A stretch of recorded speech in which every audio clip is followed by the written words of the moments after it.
Hey guys, welcome back to our YouTube channel. एक नई video के साथ हमजा परवेज हाजिर है।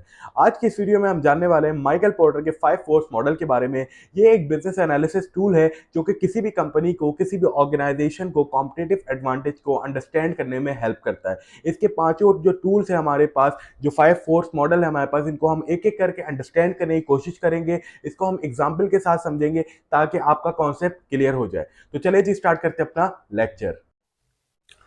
माइकल पोर्टर की इस मॉडल में 5 फोर्सेस शामिल हैं। इन पांचों फोर्सेस को हम काफी आसानी से अंडरस्टैंड करने की कोशिश करेंगे। सबसे पहले हम जानते हैं threat of new interest. Threat of new interest में क्या होता है? बिजनेस को थ्रेट होता है कि न्यू बिजनेस इन नहीं हो जाए मार्केट में, जो उसके कॉम्पिटिटर्स होते हैं, कोई न्यू कॉम्पिटिटर्स मार्केट में इन नहीं हो जाए। उससे क्या फर्क पड़ता है? उससे जो बिजनेस की जो प्रॉफिटेबिलिटी होती है वो कम हो जाती है, उसके ऊपर फर्क आता है। तो यहां पर अगर मैं एग्जांपल ले लूं पेप्सी और कोकोला की, तो पेप्सी और कोकोला दोनों सेल कर रहे हैं मार्केट में, प्रोडक्ट अपनी सेल कर रहे हैं, दोनों अलग ब्रांड है, अलग कंपनी के हैं। तो इनमें अगर कोई एक मौजूद होता, आज फर्ज कीजिए कि कोकोला नहीं होता, ठीक है, सिर्फ पेप्सी सेल कर रहा होता अपनी प्रोडक्ट, तो इसके पास एक हाई प्रॉफिट जनरेट हो रहा होता। मतलब जो लोग आज कोकोला खरीद रहे हैं तो उनका भी, वो भी पेप्सी खरीदते हैं, तो वो एक हाई प्रॉफिट जनरेट हो। लेकिन जब कंपटीशन है, मार्केट में कॉम्पिटिटर्स मौजूद हैं, तो प्रॉफिट कम होता है, प्रॉफिट के ऊपर इम्पैक्ट आता है। दूसरे की तरफ हम अगर जाएं, दूसरा है थ्रेड ऑफ सब्स्टिट्यूट प्रोडक्ट और service. Thread of substitute product और सर्विस क्या होता है? अगर मार्केट में कोई सब्स्टिट्यूट प्रोडक्ट आ जाए, जैसे सर्विस सब्स्टिट्यूट प्रोडक्ट भी आ जाए या कोई सर्विस आ जाए अवेलेबल हो, तो कस्टमर की नीड और वांट को पूरा करेगी।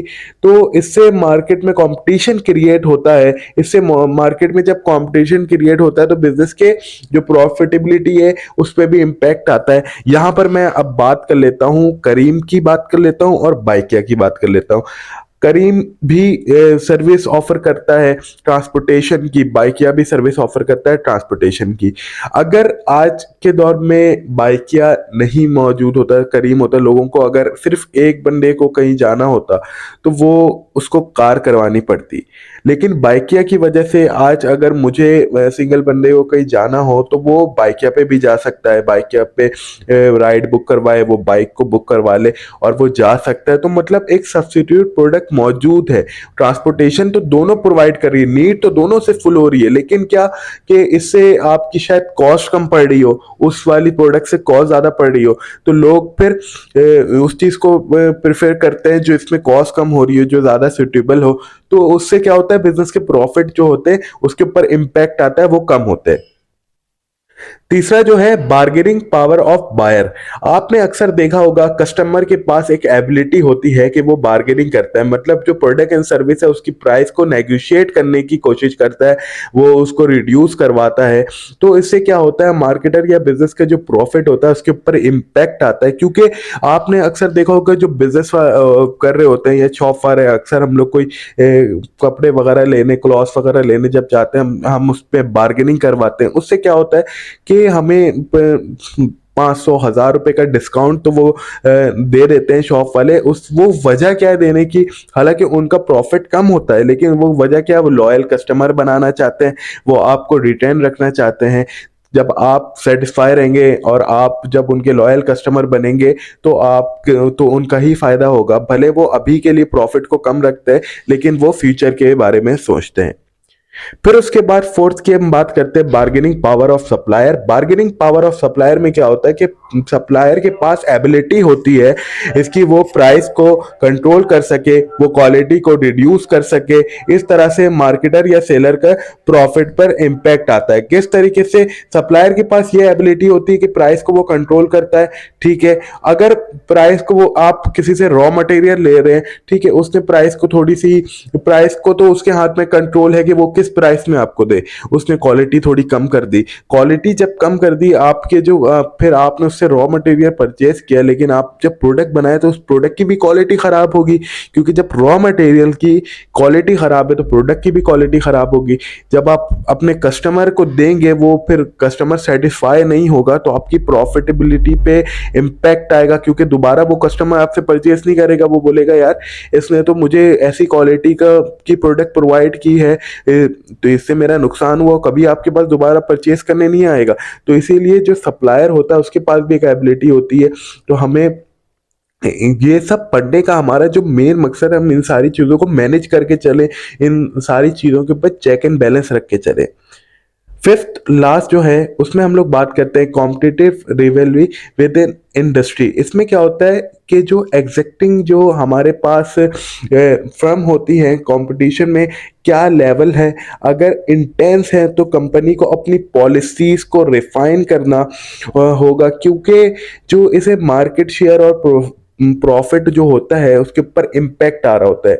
मतलब जहां पर हम लोग बात करते हैं कि कुछ ऑर्गेनाइजेशन ऐसी होती हैं जो ज़्यादा उसमें डिफरेंस नहीं कर सकती हैं, जो इसके रेट वगैरह अक्सर आपने देखा होगा कि सेम होते हैं, उसमें कोई ज़्यादा डिफरेंस नहीं, तो उसमें वो कुछ ऐसी चीज़ें इंक्लूड करवाती हैं जैसे प्राइस हो गया, इनोवेशन, मार्केट शेयर, वो इस सब चीज़ों के ऊपर इफेक्ट करती हैं, क्योंकि उसमें कंपटीशन ज़्यादा होता है। ठीक है, और उसमें चेंजेस आप नहीं कर सकते। मतलब अगर आप कहीं से आप कोई एग्जांपल ले लें कि कोल्ड ड्रिंक परचेज करने जा रहे हैं, ठीक है, अब उसकी सबकी प्राइस सेम है, ठीक है, कोला भी प्रोवाइड कर रहा है 100 रुपीज़ से फॉर एग्जांपल, और फिर उसके बाद पेप्सी प्रोवाइड कर रहा है, तो और उसके बाद दीगर ब्रांड्स जो हैं वो और प्रोवाइड कर रहे हैं सेम प्राइस में, तो उसके ऊपर हमें कौन सी ऐसी चीज़ करना पड़ेगा जिससे कॉम्पिटिटिव एडवांटेज हासिल हो सके और हम उस पर बर्तरी हासिल कर सके। तो ये सारी चीज़ों को देखने का मकसद, इन सारी चीज़ों का, अगर आप कोई बिजनेस स्टार्टअप कर रहे हैं, ये पॉटर की 5 फोर्सेस मॉडल था। इसमें हमने यही जाना है कि जब हमें कॉम्पिटिटिव एडवांटेज हासिल करना है और हमें जब प्रॉफिटेबिलिटी को अपनी बढ़ाना है, किस तरीके से बढ़ेगा। मैं एक बार ओवरव्यू दे रहा हूँ। हमने सबसे पहले जाना थ्रेट ऑफ न्यू इंटरेस्ट का। थ्रेट ऑफ न्यू इंटरेस्ट में हमने देखा कि कोई अगर नया बिजनेस, मतलब कोई जो हमारे कोई नया कॉम्पिटिटर हमारा मार्केट में आ जाए, तो हमें उसको किस तरीके, हमें वो उसके आने से हमारी प्रॉफिटेबिलिटी के ऊपर फर्क पड़ेगा। तो हमें कुछ ऐसी स्ट्रेटजी यूज करनी चाहिए, कुछ ऐसी चीजें मार्केट में ऑफर करनी चाहिए, डिस्काउंट देना, और फिर उसके by one get one free, और भी सारी जो ऑफरिंग हम कर रहे होते हैं प्रोवाइड करना, मतलब जैसे सैम्पलिंग प्रोवाइड करना, ये सारी चीज़ें ऐसी कि कस्टमर सेटिस्फाई और हम वो उनके पास कस्टमर ज़्यादा नहीं जा सके, हमारे लॉयल कस्टमर बन के रहें। दूसरा हमने पढ़ा कि जो थ्रेट होता है सब्स्टिट्यूट प्रोडक्ट का, तो हमें भी कुछ ऐसी चीज़ें करनी चाहिए कि जैसे बाइकिया जब लॉन्च हुआ तो उसने सिर्फ बाइक पे पर काम किया, बाइक की सर्विस प्रोवाइड करता, आज वो कार की भी सर्विस प्रोवाइड कर रहा है, लेकिन करीम आज तक सिर्फ कार की सर्विस प्रोवाइड कर रहा है। तो इसकी वजह से करीम को भी चाहिए कि बाइक की भी सर्विस प्रोवाइड करे, जो डेमोग्राफिक को, जो जियोग्राफिक को वो टारगेट कर रहा है उसके लिहाज से वो सर्विस को या प्रोडक्ट को जो भी है वो प्रोवाइड करना चाहिए किसी बिजनेस को। बार्गेनिंग जो पावर होती है बायर की, उसको उसको हम देखते हो। अब उसमें हमें ये तो बहुत ज़रूरी, क्योंकि जब हम उसकी जब कोई कस्टमर बार्गेनिंग करता है, हम उसको वो चीज़ प्रोवाइड कर रहे होते हैं जो जितने वो चाह रहा होता है अपना नुकसान किए बगैर, तो वो हमारा लॉयल कस्टमर बनता है। तो हमें ये सारी चीज़ों के ऊपर भी स्ट्रेटजीज बनानी चाहिए।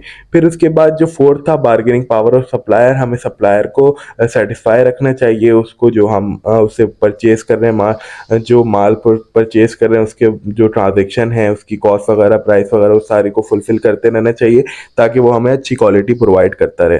कॉम्पिटिटिव रिवलरी विद इन इंडस्ट्री वाले में हमने जाना कि कंपटीशन कम होता है, उसमें हमें कुछ ऐसे स्ट्रेटजीज यूज़ करनी चाहिए कि हम कॉम्पिटिटिव एडवांटेज को हासिल कर सकें, ताकि हम अपने बिजनेस को आसानी से ग्रो कर सकें। तो ये सारी चीज़ें बहुत ज़रूरी है। सो गाइस, उम्मीद करता हूँ आप लोगों ने वीडियो आसानी से अंडरस्टैंड की होगी, आप लोगों को सारे कॉन्सेप्ट क्लियर हो गए होंगे। अगर आपको इस वीडियो से मुतालिक या किसी और टॉपिक से मुतालिक कोई भी सवाल है, कोई भी क्वेरी है, तो आप हमें कमेंट सेक्शन में कह सकते हैं। इंशाल्लाह मिलते हैं आपसे नेक्स्ट वीडियो में। अल्लाह हाफिज।